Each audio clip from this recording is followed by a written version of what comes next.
नमस्कार, ultimate law associates में आपका स्वागत है। आज हम Hindu adoption and maintenance act 1956 को डिटेल में डिस्कस करेंगे। बेसिकली इस पार्ट में हम हिंदू एडॉप्शन को डिस्कस करेंगे। हिंदू एडॉप्शन को यह पार्ट 1 है। इसके पार्ट 2 में हम मेंटेनेंस को डिस्कस करेंगे, जो जल्दी आपको मिल जाएगा। तो पार्ट 1 है यह, तो हम इसमें एडॉप्शन को डिस्कस करेंगे, लेकिन हम इसमें इसके एडॉप्शन वाले पूरे पोर्शन को कवर करेंगे। तो स्टार्ट करने से पहले यह जान लीजिए कि हिंदू एडॉप्शन जो है वह Hindu adoption and maintenance act से डील होता है। हिंदू एडॉप्शन किससे डील होता है? Hindu adoption and maintenance act 1956 से डील होता है। और Hindu adoption and maintenance act 1956 जो है वह कैसा एक्ट है? एक सेंट्रल एक्ट है। कैसा एक्ट है? वह एक सेंट्रल एक्ट है। एक्ट नंबर 78 ऑफ 1956, अधिनियम क्रमांक 78 1956 का है इसका। और 21 दिसंबर 1956 को इसमें राष्ट्रपति की सहमति मिली थी और उसी दिन से यह लागू भी हो गया था, गजट में प्रकाशित होके। तो इसके लागू होने की दिनांक भी 21 दिसंबर 1956 है। Hindu adoption and maintenance act 1956 को 4 चैप्टर में डिवाइड किया गया है। Chapter 1 preliminary, chapter 2 adoption, chapter 3 maintenance and chapter 4 repeal and saving. Basically आज हम चैप्टर 1 एंड चैप्टर 2 को डिस्कस करेंगे। तो चैप्टर 1 प्रिलिमिनरी, जिसमें 4 सेक्शन हैं, कौन कौन से हैं? तो short title and extent section 1 में है, एप्लीकेशन ऑफ एक्ट सेक्शन 2 में है, डेफिनेशन सेक्शन 3 में है, और over riding effect of this act ये सेक्शन 4 में है। सेक्शन 1 पे आने से पहले आपको यह जानना जरूरी है कि Hindu adoption and maintenance act जो है वह एक अमेंडिंग एक्ट है। कैसा एक्ट है? संशोधनकारी अधिनियम है, अमेंडिंग एक्ट है। और कैसा एक्ट है? डिफाइनिंग एक्ट है, परिभाषाकारी अधिनियम है, अमेंडिंग एक्ट है और डिफाइनिंग एक्ट है। कॉन्सोलिडेटिंग नहीं है, नॉट कॉन्सोलिडेटिंग है।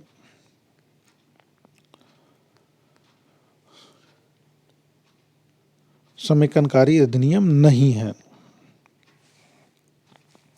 यह बात क्लियर हो गई। अब आते हैं हम सेक्शन 1 पे। सेक्शन 1 क्या कहता है? सेक्शन 1 कहता है शॉर्ट टाइटल एंड एक्सटेंट, संहिता का संक्षिप्त नाम तथा उसका विस्तार। कहता है this act may be called the Hindu adoption and maintenance act 1956।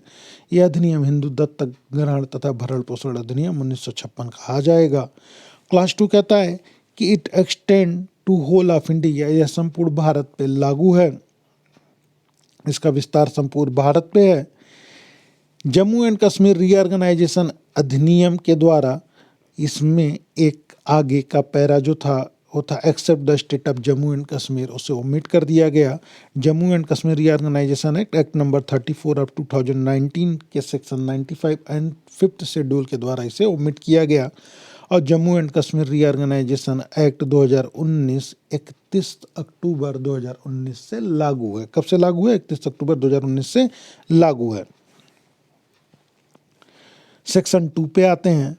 Section 2 यह बात करता है अप्लीकेबिलिटी ऑफ दिस एक्ट। इस एक्ट की अप्लीकेबिलिटी कहाँ है? तो जाहिर सी बात है, जैसा कि इस एक्ट का नाम है the Hindu adoption and maintenance act, तो इसकी अप्लीकेबिलिटी हिंदुओं पे है। इनडायरेक्टली सेक्शन 2 हिंदू को डिफाइन करता है, हु इज हिंदू। तो सेक्शन 2 का क्लाज 1 बताता है कि ये एक्ट की एप्लीकेबिलिटी कहाँ, तो दिस एक्ट अप्लाई कहाँ अप्लाई होगा? तो क्लाज 1 का एक कहता है to any person who is a Hindu by religion, who is a Hindu by religion in any of its form और developments including Veera Shaiva, a Lingayat और ए फॉलोअर ऑफ ब्रह्म समाज, प्रार्थना समाज और आर्य समाज। तो कहाँ पे एप्लीकेबल है? तो ये एप्लीकेबल है to any person who is Hindu by religion from any form और डेवलपमेंट, जिसमें कि इसके वीर से और लिंगायत भी आते हैं तथा ब्रह्म समाज, आर्य समाज तथा प्रार्थना समाज के फॉलोअर भी आते हैं। अब आते हैं सेक्शन 2(1) के बी में। 2(1) का बी क्या कहता है? कहता है कि its apply to any person who is a Buddhist, Jain और सिख बाय रिलीजन। तो यह ऐसे व्यक्ति पे लागू है जो कि जन्म से धर्म से बौद्ध है, जैन है या सिख है। अब क्लास सी इसका क्या कहता है? क्लास सी कहता है to a person who is not a Muslim, Christian, Parsi or Jain unless it is proved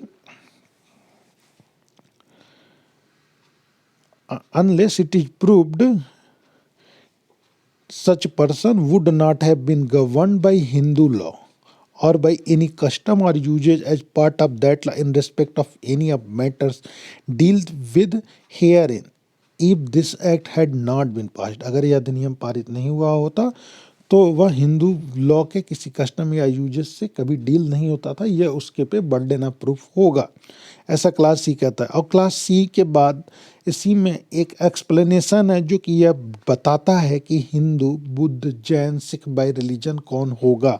ये एक्सप्लेनेशन क्या बताता है? ये एक्सप्लेनेशन बताता है कि हिंदू, बौद्धिस्ट, जैन और सिख बाय रिलीजन कौन होगा।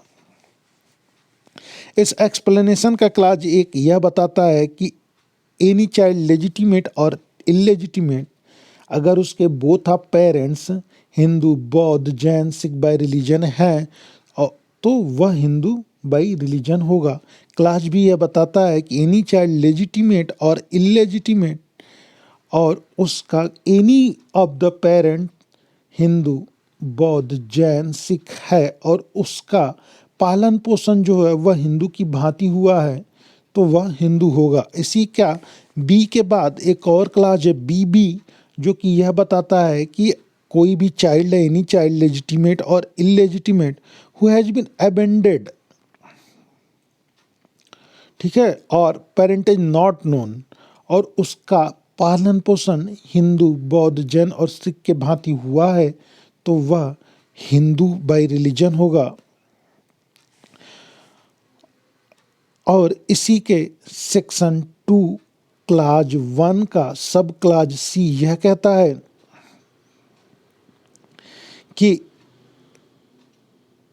एक्सप्लेनेशन सी यह कहता है कि any person who is converted और रिकन्वर्टेड टू हिंदू, बुद्ध, बौद्धिस्ट, जैन और सिख तो बाय रिलीजन ये भी कहे जाएंगे। कौन कहे जाएंगे? जो कन्वर्ट हो गए हिंदू में या हिंदू से कन्वर्ट होकर किसी और रिलीजन में चले गए थे लेकिन रिकन्वर्ट होकर वापस हिंदू हो गए, वो भी हिंदू बाय रिलीजन कहे जाएंगे। तो एक्सप्लेनेशन में आपके टोटल 4 क्लाज हैं।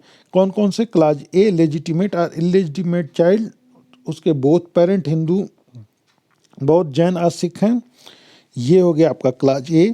क्लास बी लेजिटिमेट और लेजिटिमेट चाइल्ड के लिए कहता है कि उसका एनी अप पेरेंट जो है बचा है, वन अप पेरेंट हिंदू, बौद्ध, जैन एंड सिख है और उसका लालन पालन जो है वह हिंदू की तरह हुआ है या बौद्ध, जैन, सिख की तरह, तो वह हिंदू बाय रिलीजन होगा। इसी का क्लास सी यह कहता है कि उसके गार्जियन ने उसे छोड़ दिया है, लेजिटिमेट और इलेजिटिमेट चाइल्ड है और उसके पेरेंट्स ने, दोनों पेरेंट्स ने उसे छोड़ दिया या फिर पेरेंटेज नोन ही नहीं है और उसका जो पालन पोषण हुआ वह हिंदू, बौद्ध, जैन या सिख की तरह हुआ है तो वह हिंदू बाय रिलीजन कहा जाएगा। और इसी में लास्ट ये कहता है कि कोई पर्सन अगर कन्वर्ट होकर हिंदू हुआ है या रिकन्वर्ट होकर हिंदू हो गया है तो भी वह हिंदू बाय रिलीजन कहा जाएगा। यह था आपका सेक्शन 2। अब सेक्शन 2 का क्लास 2 क्या कहता है? सेक्शन 2 का क्लास 2 यह कहता है कि यह एक्ट एक्सटीज के मैटर में एप्लीकेबल नहीं होता है और एक्सटीज का मैटर जो है वह कॉन्स्टिट्यूशन के आर्टिकल 266 क्लास 25 से अब डील होता है। और जब तक कि central government notification official gazette के नोटिफिकेशन में पब्लिश करके यह नहीं कह देती कि यह एक्ट स्टेज पे एप्लीकेबल होगा, तब तक यह स्टेज पे एप्लीकेबल नहीं होता है और दुर्भाग्य से आज तक एक बार भी नोटिफिकेशन जारी नहीं किया गया है। और क्लास 3 जो है वह क्लास 3 हिंदू शब्द के बारे में बताता है। कहता है कि क्लास 3 की यह अधिनियम हिंदू शब्द, इस अधिनियम में जो वर्ड हिंदू यूज किया गया है वह हिंदू शब्द काफ़ी व्यापक अर्थों में यूज किया गया है। अतः हिंदू में वह समस्त व्यक्ति शामिल हैं जिन पर यह अधिनियम लागू होता है। हिंदू में वह समस्त व्यक्ति शामिल है जिन पर यह अधिनियम लागू होता है। यह था आपका क्लास 2। अब आते हैं हम सेक्शन 3 पर, जो कि एक डेफिनेशन क्लाज या इंटरप्रिटेशन क्लाज है। सेक्शन 3 को हम डेफिनेशन क्लाज भी कहते हैं या इंटरप्रिटेशन क्लाज भी कहते हैं या फिर स्टैट्यूटरी डिक्शनरी भी कहते हैं सेक्शन 3 को। सेक्शन 3 वर्ड को डिफाइन करता है। कौन कौन से वर्ड हैं? तो पहला डिफाइन करता है कस्टम एंड यूजेस को डिफाइन करता है। सेक्शन 3 ये कस्टम एंड यूजेस को डिफाइन करता है। सेक्शन 3 भी जो है वो मेंटेनेंस को डिफाइन करता है और सेक्शन 3C जो है वो माइनर को डिफाइन करता है। तो सेक्शन 3 पे आते हैं। सेक्शन 3 का क्लाज ए जो है 3A जो है वह कस्टम एंड यूजेस को डिफाइन करता है और कहता है कि कस्टम एंड यूजेस से सेंस ऐसे नियम से है जो सतत तथा समरूप ढंग से पालित होता चला आ रहा है काफ़ी लॉन्ग टाइम से, जो कि कंटिन्यूसली यूज होता चला आ रहा है, यूनिफॉर्मली एंड कंटिन्यूसली यूज हो रहा है काफ़ी लॉन्ग टाइम से, उसकी बात कर रहा है। तथा जिसने स्थानीय क्षेत्र, जनजाति, समुदाय, समूह या परिवार में विधि का बल प्राप्त कर लिया है। यह आवश्यक है कि ऐसा नियम निश्चित तथा युक्ति युक्त हो तथा लोकनीति के विरुद्ध न हो। पारिवारिक रूढ़ि जन्य नियम प्रश्नगत परिवार में सतत जारी रहा हो, यह भी आवश्यक है। जो पारिवारिक रूढ़िजन्य नियम है और जिस परिवार में वह प्रश्नगत है उस परिवार में वह सतत जारी रहा हो, कंटिन्यूसली चलता रहा हो, यह भी आवश्यक है। ये हो गया आपका सेक्शन 3 ये कस्टम एंड यूजेस। सेक्शन 3 भी जो है वो मेंटेनेंस को डिफाइन करता है और इसमें 2 क्लाज हैं। पहला कहता है कि इन ऑल केसेज और दूसरा कहता है in case of unmarried girl. Section 3 भी मेंटेनेंस को डिफाइन करता है और मेंटेनेंस में क्या आता है, तो इन ऑल केसेज मेंटेनेंस में क्या आता है कि food provisions for food, clothing, residence, education and medical attendance and treatment. तो भरण पोषण से विपरीत है तथा उसमें शामिल है भोजन, वस्त्र, निवास, शिक्षा तथा चिकित्सीय परिचर्या एवं देखभाल। यह समस्त मामलों में है। और अनमैरिड डॉटर के केस में यह इंक्लूड करता है also reasonable expenses of the incident to her marriage. अब तो अविवाहित बालिका के मामले में भरण पोषण में उसके विवाह का युक्तियुक्त खर्च भी शामिल है। ये मेंटेनेंस की definition Hindu adoption and maintenance act 1956 के सेक्शन 3 क्लाज बी में दी गई है। और सेक्शन 3 क्लाज सी में माइनर को डिफाइन किया गया है और माइनर में वह व्यक्ति आता है जिसने 18 वर्ष की आयु पूरी नहीं की है। और यह किससे डील होता है, तो यह इंडियन मेजॉरिटी एक्ट 1875 के सेक्शन 3 से डील होता है।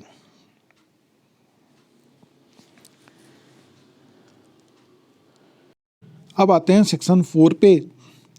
Section 4 overriding effect of this act की बात करता है। सेक्शन 4 क्या कहता है? कहता है कि save as otherwise expressly provided in this act. Clause ये कहता है कि एनी टैक्स रूल और इंटरप्रिटेशन ऑफ हिंदू लॉ और एनी कस्टम और usages as part of the law enforce immediately before the commencement of this act shall cease to have effect with respect to any matter for which provision is made in this act। तो section 4 जो है वह overriding effect की बात करता, कहता है कि प्राचीन हिंदू लॉ का कोई भी tax rule, interpretation, custom, uses वो जो है वो अप्लाई नहीं करेगा। इस जो कुछ भी इस Hindu adoption and maintenance act में डिफाइन कर दिया गया है उस पर जो प्राचीन हिंदू लॉ का कोई भी tax rule, interpretation, custom, uses था वो अप्लाई नहीं करेगा। क्लाज बी क्या कहता है? क्लाज बी यह कहता है कि इस अधिनियम के लागू होने के ठीक पहले अगर कोई लॉ इन्फोर्स था तो वह इस अधिनियम के साथ प्रतिकूलता की सीमा तक प्रभावी नहीं रह जाएगा। जितना इस अधिनियम के विपरीत होगा, प्रतिकूल होगा, उतना शून्य हो जाएगा। इस एक्ट के लागू होने से पहले यदि कोई एक्ट है तो उसका उतना ही पार्ट अप्लाई करेगा जो प्रेजेंट एक्ट से इनकंसिस्टेंसी नहीं रखता है। इसी को हम डॉक्ट्रिन ऑफ सेवरेबिलिटी के नाम से जानते हैं। और डॉक्ट्रिन ऑफ सेवरेबिलिटी मैंने आप लोगों को जब कॉन्स्टिट्यूशन पढ़ाया था तो बताया था, आर्टिकल 13 में है ये हमारा प्रिलिमिनरी कंप्लीट होता है। अब हमारा चैप्टर नंबर 2 जिसका नाम है एडॉप्शन, उसे हम डिस्कस करेंगे। चैप्टर नंबर 2 जिसका नाम है adoption. Chapter number 2 adoption section 5 से 17 तक है, इसे डिस्कस करेंगे।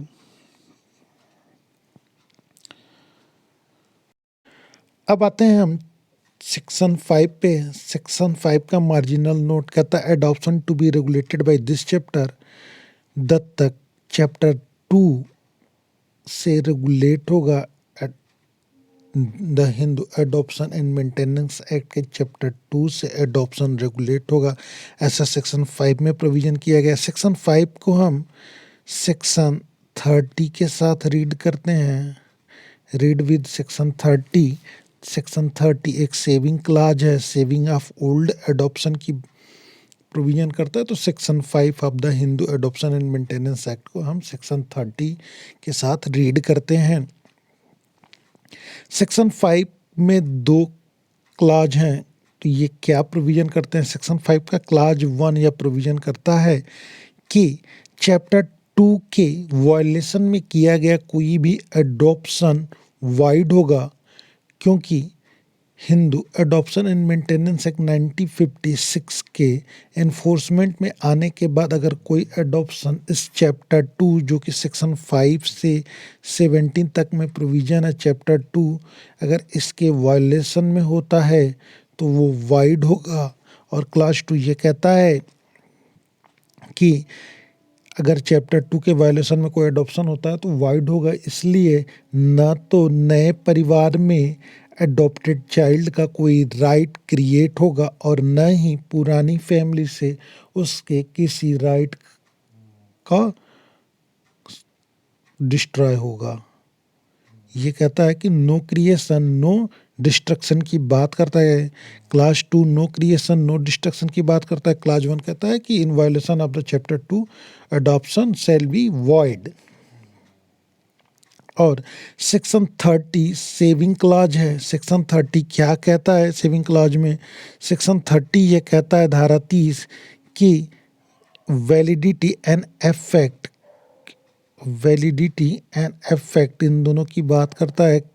वे एडॉप्शन जो Hindu adoption and maintenance act 1956 के एप्लीकेबल होने के पहले किए जा चुके हैं, उन एडॉप्शंस को सेक्शन 30 सेव करता है। और ये कहता है कि उन एडॉप्शन की वैलिडिटी को Hindu adoption and maintenance act के अकॉर्डिंग नहीं चेक किया जाएगा, उसकी वैलिडिटी को उस पुराने हिंदू लॉ के अकॉर्डिंग टेस्ट किया जाएगा। ऐसा सेक्शन 30 में प्रोविजन है, जो कि एक सेविंग क्लॉज है।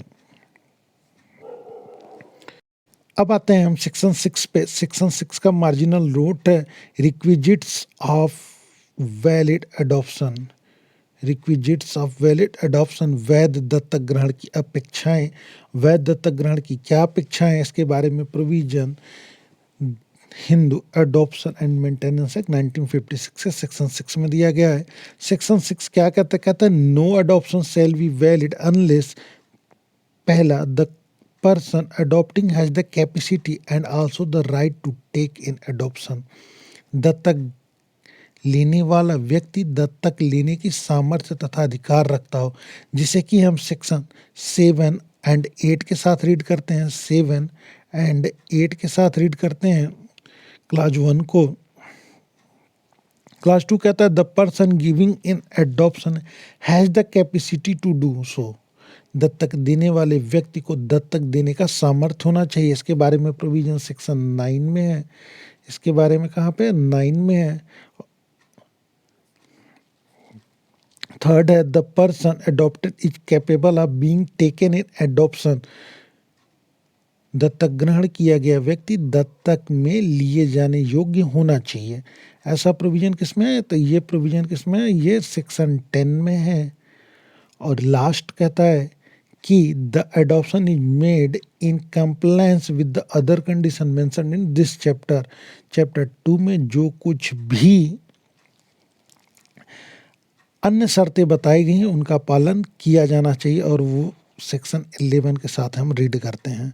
यह आ गया आपका सेक्शन 11 के साथ, इसे हम रीड करते हैं। इसे किसके साथ करते हैं? 9 के साथ। इसे किसके साथ? 7 एंड 8 के साथ रीड करते हैं। ये क्लियर है? इसे नोट कर लीजिएगा अपने बेयर में। अब बात आती है दत्तक ग्रहण हेतु सामर्थ्य तथा अधिकार की बात आती है, कैपेसिटी एंड राइट की बात आती है। सेक्शन 7 एंड 8 को सेक्शन 6 क्लास 1 के साथ रीड करते हैं। सेक्शन 7 एंड 8 को 6(1) के साथ। तो सेक्शन 7 क्या प्रोविजन करता है? Section 7 capacity of Hindu male to take adoption की बात करता है। हिंदू पुरुष की सक्षमता जो कि सेक्शन 7 में है। किस चीज़ की कैपेसिटी? एडॉप्शन लेने की कैपेसिटी। क्या कहता है सेक्शन 7? सेक्शन 7 कहता है कि कोई हिंदू पुरुष जो कि साउंड माइंड का हो, कोई हिंदू मेल जो कि साउंड माइंड का हो और मेजर हो, वह किसी सन या डॉटर को अडॉप्शन में लेने की कैपेसिटी रखता है। ऑन नहीं है, सन है। किसी सन और डॉटर को अडॉप्शन में लेने की कैपेसिटी रखता है। यदि हिंदू पुरुष की पत्नी जीवित है तो वह पत्नी की सहमति के बिना अडॉप्शन नहीं करेगा। वह कुछ ऐसी परिस्थितियां इसी में बताई गई हैं जिसमें कि उसे अपनी वाइफ की कंसेंट लेनी आवश्यक नहीं होगी। कब हिंदू मेल को अपनी वाइफ की कंसेंट अडॉप्शन लेने के लिए आवश्यक नहीं होगी?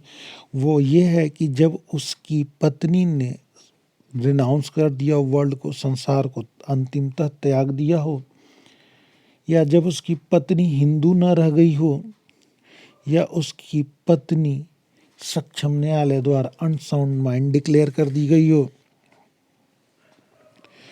उसकी पत्नी सक्षम न्यायालय द्वारा अनसाउंड माइंड डिक्लेयर कर दी गई हो, तब उसे किसी अपनी पत्नी की सहमति लेना आवश्यक नहीं है। और यदि किसी हिंदू पुरुष की एक से अधिक जीवित पत्नियां हों तो उन सब की सहमति लेना आवश्यक होता है।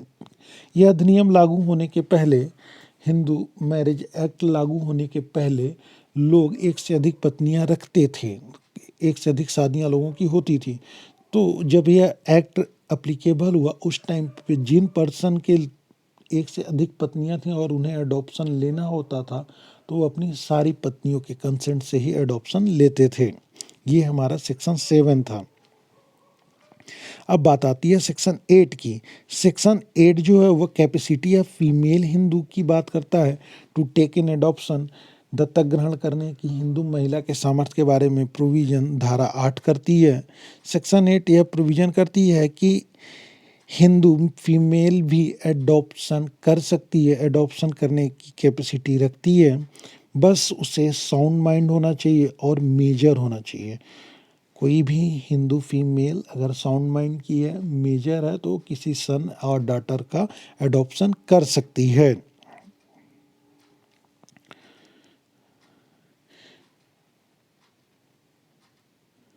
फिर आगे कहता है कि provided that if she has a husband living, she shall not adopt a son or daughter except with the consent of her husband, unless the husband has completely and finally renounced the world or has ceased to be a Hindu or has been declared by a court of competent jurisdiction to be unsound mind.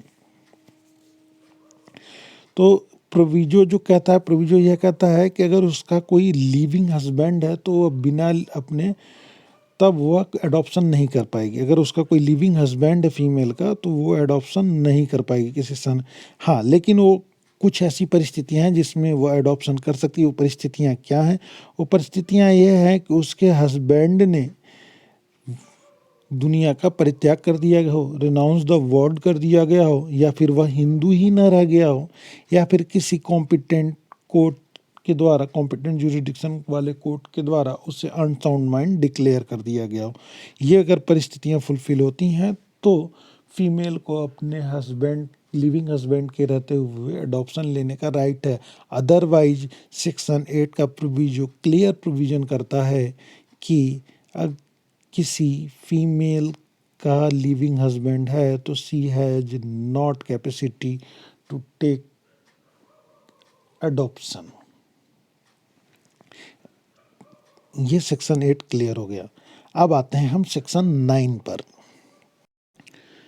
Section 9 person capable of giving an adoption के बारे में provision करता है। Section 9 को हम section 6 के second वाले para के साथ रीड करते हैं। सेक्शन 9 बेसिकली ये प्रोविजन करता है कि कौन एडॉप्शन दे सकेगा। दत्तक देने वाले व्यक्ति के दत्तक देने के सामर्थ्य के बारे में प्रोविजन है। जब आप सेक्शन 9 पढ़ते हैं तो सेक्शन 9 का क्लॉज 1 बिल्कुल क्लियर प्रोविजन करता है कि no person except the father और मदर और guardian of child shall have the capacity to give the child in adoption. तो यह बिल्कुल क्लियर प्रोविजन करता है कि बच्चे को एडॉप्शन में कौन दे सकेगा। तो बच्चे को एडॉप्शन में कौन दे सकेगा, तो बच्चे को एडॉप्शन में फादर दे सकेगा, या फिर मदर दे सकेगी, या फिर गार्जियन दे सकेगा। अब गार्जियन में तीनों तरह के गार्जियन आ जाते हैं। कौन कौन से गार्जियन? डिफेक्टो गार्जियन, टेस्टामेंट्री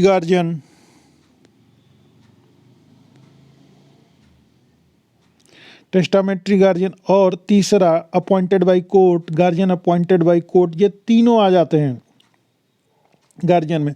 तो बच्चे को एडॉप्शन में कौन दे सकता है? फादर, पिता, माता या संरक्षक। यह तीन ही बच्चे को एडॉप्शन में दे सकते हैं और कोई नहीं दे सकता। ऐसा सेक्शन 9 का क्लॉज 1 बिल्कुल क्लियर प्रोविजन करता है। ये क्लियर। सेक्शन 9 का क्लॉज 2 क्या प्रोविजन करता है? सेक्शन 9 का क्लॉज 2 यह प्रोविजन करता है कि provision of subject to the provision of subsection 4, the father or mother, if alive, shall have equal right to give a son or daughter in adoption. बच्चे की पिता या माता अगर जीवित हैं तो दोनों के पास इक्वल राइट है एडॉप्शन में देने का। इसी सेक्शन 9 क्लास 2 के साथ एक प्रोविजो जुड़ा हुआ है। वो प्रोविजो क्या कहता है? प्रोविजो यह कहता है कि provided that such right shall not be exercised by either of them. ये वर्ड याद रखिएगा, either of them, save with the consent of other unless one of them has completely and finally renounced the word or has ceased to be Hindu or has been declared by a court of competent jurisdiction to be unsound mind. Section 9 class 2 का proviso क्या provision करता है? Section 9 class 2 का proviso यही करता है provision कि कहता है कि इधर of them save with the consent of other, दोनों में से किसी को अगले की कंसेंट लेने की ज़रूरत नहीं होगी जब उसमें से किसी ने finally, completely and finally renounce the word कर दिया है, पूर्णतः संसार का परित्याग कर दिया है, या फिर वह हिंदू नहीं रह गया, या फिर किसी सक्षम न्यायालय के द्वारा उसे अनसाउंड माइंड डिक्लेयर कर दिया गया है। तो ये हो गई फादर एंड मदर वाले की कंडीशन। अब क्लास 4 जो है, क्लास 3 रिपील कर दिया गया है। क्लास 4 जो है वो गार्जियन के बारे में प्रोविजन करता है। और क्लास 4 क्या प्रोविजन करता है? क्लास 4 यह प्रोविजन करता है कि गार्जियन कब चाइल्ड को एडॉप्शन में दे सकता है। तो क्लास 4 यह कहता है कि गार्जियन न्यायालय के पूर्व अनुमति से बच्चे को दत्तक में दे सकेगा, जिसमें स्वयं भी वह शामिल है। कब? यदि बच्चे के माता पिता मृत हो गए हैं, यदि बच्चे के माता पिता ने पूर्णतः तथा अंतिम रूप से सांसारिक मोह माया का त्याग कर दिया है, या बच्चे के माता पिता ने बच्चे का ही परित्याग कर दिया है, या फिर बच्चे की माता पिता जो हैं उन्हें किसी कॉम्पिटेंट जुरिडिक्शन वाले कोर्ट ने अनसाउंड माइंड डिक्लेयर कर दिया है, किसी सक्षम अधिकारिता वाले न्यायालय ने चित्त विकृत घोषित कर दिया है। और लास्ट में ये प्रोविज़न करता है कि बच्चे की जनकता ही नहीं पता है, बच्चे की माता पिता कौन है यही नहीं नोन है, तब गार्जियन जो है वो बच्चे का एडॉप्शन देने की कैपेसिटी रखेगा। लेकिन कब? वो तब जब उसने कोर्ट की प्रायर परमिशन ले ली हो। Only with the permission of court guardian बच्चे को एडॉप्शन में दे सकेगा। क्लास 5 क्या प्रोविजन करता है? क्लास 5 यह प्रोविजन करता है कि संरक्षक को सहमति प्रदान करते समय अपत्य का कल्याण न्यायालय द्वारा सुनिश्चित किया जाएगा। न्यायालय को यह भी संतुष्ट कर लेना चाहिए कि दत्तक ग्रहण बच्चे के कल्याण के लिए हो रहा हो। न्यायालय दत्तक ग्रहण के उद्देश्य पर भी विचार करेगा। बच्चे की इच्छा का भी ध्यान रखा जाएगा। यह भी देखा जाएगा कि अनुमति हेतु आवेदन करने वाले व्यक्ति ने दत्तक के प्रतिफल के रूप में कोई संदाय या पुरस्कार तो नहीं प्राप्त किया है, या उसके लिए कोई करार तो नहीं किया है। न्यायालय द्वारा अनुज्ञापित पुरस्कार या संदाय उसके अपवाद होंगे। ये क्लास 5 में प्रोविजन है। सेक्शन 10 प्रोविजन करता है कि पर्सन हु में बी अडॉप्टेड किससे दत्तक लिया जा सकेगा। सेक्शन 10 को सेक्शन 15 धारा 15 के साथ पढ़ा जाना चाहिए। सेक्शन 15 कहता है no person shall be capable of being taken in adoption unless the following condition are fulfilled. कौन कौन सी कंडीशन बताई गई हैं? कहता है कि ऐसा पत्ते जो कुछ शर्तों को पूरा करता है। जो शर्तें सेक्शन 10 में बताई गई, अगर उन शर्तों को जो चाइल्ड पूरा करता है वही एडॉप्शन लिए जाने योग्य होगा। कौन कौन सा? पहला कहता है कि he or C is a Hindu, तो उसे हिंदू होना चाहिए। फिर सेकेंड कहता है कि he or she has not already been adopted. Child जो है ही और सी सन और डॉटर का जो अडॉप्शन हो रहा है, ही और सी, उसे पहले से ही अडॉप्टेड नहीं होना चाहिए, पहले से ही वह दत्तक नहीं लिया गया हो। फिर तीसरा क्या कहता है? कहता है कि जो चाइल्ड है उसे अनमैरिड होना चाहिए। He or she has not been married unless there is a custom or use applicable to the party which permits person who are married being taken in adoption. जिसका एडॉप्शन हो रहा है ही or सी, उससे unmarried होना चाहिए जब तक कि रूढ़ि या प्रथा के अधीन, अन्यथा अनुमन्य न हो। ये क्लास 3 कहता है। और क्लास 4 यह कहता है कि he or she has not completed the age of 15 year. ये 15 साल याद रखिएगा। तो ही और सी वह 15 साल की उम्र पूरी नहीं की हो, इसमें भी जब तक कि रूढ़ि या प्रथा के अधीन उन्हें अन्यथा अनुमन्य न किया गया हो। अगर कोई रूढ़ी है उनके यहाँ, कोई कस्टम और यूजेस हैं जो उन्हें परमिट करती है कि नहीं मोर देन 15 ईयर का चाइल्ड भी अडॉप्शन में लिया जा सकेगा, या फिर कोई ऐसी उनके यहाँ कस्टम या यूजेस हैं जो ये परमिट करती है कि मैरिड चाइल्ड अडॉप्शन में लिया जा सकेगा, तब वहाँ पे वो उनके यहाँ कस्टम एंड यूजेस प्रिवेल कर जाएंगी इस रूल पे, ऐसा इसमें कहता है। नेक्स्ट आता है कि वैध दत्तक ग्रहण की अन्य अपेक्षाएं, जो कि सेक्शन 11 में दिया गया है, सेक्शन 11 में दिया गया है। और सेक्शन 11 को किसके साथ रीड करते हैं? सेक्शन 11 को 6 वाले के क्लास 4 के साथ रीड करते हैं। सेक्शन 11 में चैप्टर 2 के अकॉर्डिंग जो अदर कंडीशन है उन्हें प्रोवाइड किया गया है। और जो पहली इंपॉर्टेंट कंडीशन वो क्या है? कहता है कि इफ़ एडॉप्शन ऑफ सन, अगर किसी सन का एडॉप्शन हो रहा है तो adoptive father and mother must not have Hindu son or son of son or son of son of son living at the time of adoption, whether by blood relation or by adoption. तो अगर सन का adoption हो रहा है, एक example से समझते हैं। फादर एंड मदर जो हैं वो सन का एडॉप्शन ले रहे हैं, वह सन का एडॉप्शन तभी ले पाएंगे जब इनकी कोई लिविंग सन ना हो, या फिर सन का सन ना हो, या फिर सन के सन का सन ना हो। अगर ये नहीं है तभी ये एडॉप्शन ले पाएंगे, अदरवाइज ये एडॉप्शन नहीं ले पाएंगे। दूसरी कंडीशन है कि अगर एडॉप्शन जो है वो डॉटर का हो रहा है, एडॉप्शन डॉटर का हो रहा है, तो adoptive father must have not Hindu daughter, sons daughter. अगर किसका हो रहा है, डॉटर का एडॉप्शन हो रहा है, तो लिविंग डॉटर नहीं होनी चाहिए और सन की डॉटर नहीं होनी चाहिए, ये दोनों लिविंग नहीं होने चाहिए eight the time of adoption, तभी आप डॉटर का एडॉप्शन कर पाएंगे।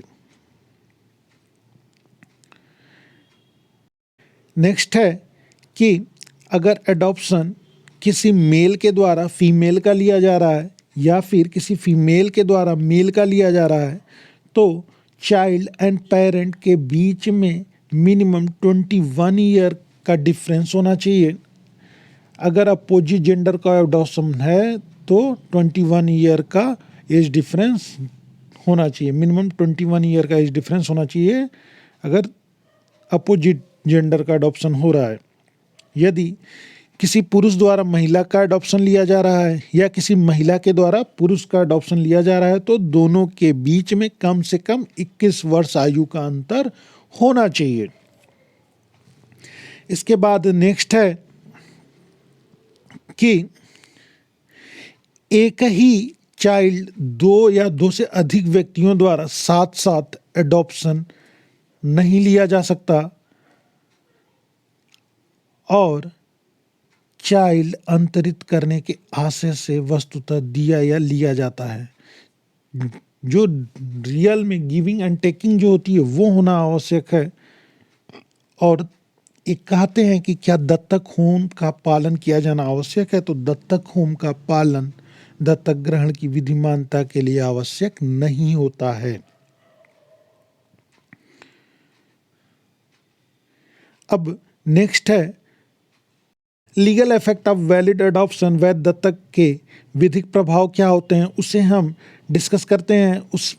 इसमें हम सेक्शन 12 इसी के साथ साथ 13, 14, 15 भी एक साथ डिस्कस कर लेंगे तो ज़्यादा आसान हो जाएगा। तो क्या कहता है, पहला पॉइंट ये हो जाएगा कि डेट ऑफ एडॉप्शन से एडॉप्टेड चाइल्ड समस्त प्रयोजनों हेतु अपने एडॉप्टेड मदर एंड फादर की चाइल्ड समझा जाएगा, ऐसा सेक्शन 12 में प्रोविजन किया गया है। नेक्स्ट है डेट ऑफ एडॉप्शन से बच्चे के अपने जन्म के परिवार से समस्त संबंध समाप्त हो जाएंगे। उन संबंधों के स्थान पे उससे दत्तक परिवार में सृजित अधिकार प्रतिस्थापित हो जाएंगे। ये भी सेक्शन 12 में प्रोविजन है, धारा 12 में ऐसा प्रोविजन है। कुछ निर्बंधन है। कैसे निर्बंधन है? निर्बंधन यह है कि दत्तक संतान ऐसे किसी व्यक्ति से विवाह नहीं कर सकेगी जिससे वह विवाह नहीं कर सकती यदि वह अपने जन्म के परिवार में बनी रहती। और क्या निर्बंधन है? दत्तक के पूर्व दत्तक बच्चे में निहित हो चुकी संपत्ति उसमें ही निहित बनी रहेगी, साथ ही उस संपत्ति के साथ जो आभार संबद्ध थे वो भी उसमें बने रहेंगे। और दत्तक बच्चा दत्तक के पूर्व किसी में निहित हो चुकी संपदा से संबंधित व्यक्ति को निर्हरकित नहीं कर सकेगा। यह सेक्शन 12 का प्रोविजो है। सेक्शन 15 यह प्रोविजन करता है कि valid adoption not to be cancelled, वैध दत्तक निरस्त नहीं किया जा सकेगा। क्या कहता है सेक्शन 15? सेक्शन 15 कहता है कि कोई भी विद्यमान दत्तक न तो दत्तक माता द्वारा या दत्तक पिता द्वारा निरस्त किया जा सकता है और कोई अन्य भी उसे निरस्त नहीं कर सकता है। दत्तक अपत्य अपनी परिस्थिति का परित्याग भी नहीं कर सकता, वह अपने जन्म के परिवार में वापस नहीं लौट सकता है। ऐसा प्रोविजन सेक्शन 15 करता है। कुछ मामलों में दत्तक माता का उदाहरण के बारे में प्रोविजन जो है वो धारा 14 में है, सेक्शन 14 में है। Determination of adoptive mother in certain cases, धारा सेक्शन 14 का क्लास 1 ये कहता है कि जहां हिंदू पुरुष जिसकी कोई जीवित पत्नी है तो दत्तक ग्रहण के बाद वह पत्नी दत्तक माता कही जाएगी, अडॉप्टिव मदर कही जाएगी। क्लास 1 प्रोविजन करता है। क्लास 2 यह प्रोविजन करता है कि जहां एक से अधिक पत्नियों के कंसेंट से अडॉप्शन लिया गया है, वहां जो सबसे पूर्व में विवाहित पत्नी है, जो सबसे पहले जिससे उसने मैरिज की है, वह जो है उसकी अडॉप्टिव मदर कही जाएगी चाइल्ड की, और बाकी जो उसकी पत्नियां हैं वो स्टेप मदर कही जाएंगी, सौतेली माता कही जाएंगी। क्लास 3 यह प्रोविजन करता है कि जहां कोई विदुर या अविवाहित पुरुष विडोवर या कोई बैचलर किसी चाइल्ड का अडॉप्शन करता है तो वहाँ आफ्टर एडॉप्शन अगर वह मैरिज कर लेता है तो जो उसकी मदर आएगी वो स्टेप मदर कही जाएगी। और यही क्लास 4 में है कि अगर कोई विडो या अनमैरिड वुमेन किसी चाइल्ड का अडॉप्शन करती है और आफ्टर एडॉप्शन अगर वो मैरिज करती है तो जो उसका हस्बैंड होगा वो बच्चे का स्टेप फादर कहा जाएगा। ये था सेक्शन 14। अब आते हैं हम सेक्शन 13 पे। सेक्शन 13 जो है वो दत्तक माता पिता का अपनी संपत्ति के वयन के अधिकार के बारे में प्रोविजन करता है। धारा 13 क्या कहता है? Right of adoptive parents to dispose of their properties. ये क्या प्रोविजन करता है? ये प्रोविजन यह करता है कि दत्तक ग्रहण दत्तक माता पिता को अपने जीवन काल में संपत्ति के अंतरण या वसीयत द्वारा उसके निस्तारण से वंचित नहीं करता है। इनका जो ट्रांसफ़र है वह इंटरवाइवस रहता है और दत्तक माता पिता का यह अधिकार किसी प्रतिकूल करार के अधीन होता है। लास्ट में आ जाते हैं हम सेक्शन 17 पे।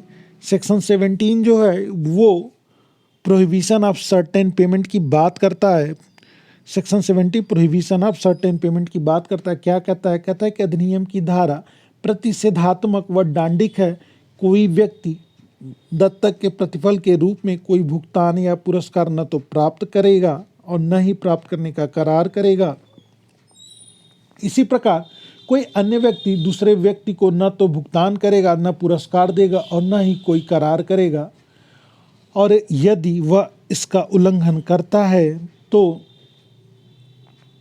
उसे 6 माह तक का कारावास या अर्थदंड दोनों से दंडित किया जाएगा और कोई भी अभियोजन राज्य शासन या उसके द्वारा प्राधिकृत अधिकारी की पूर्वानुमति से ही किया जा सकेगा।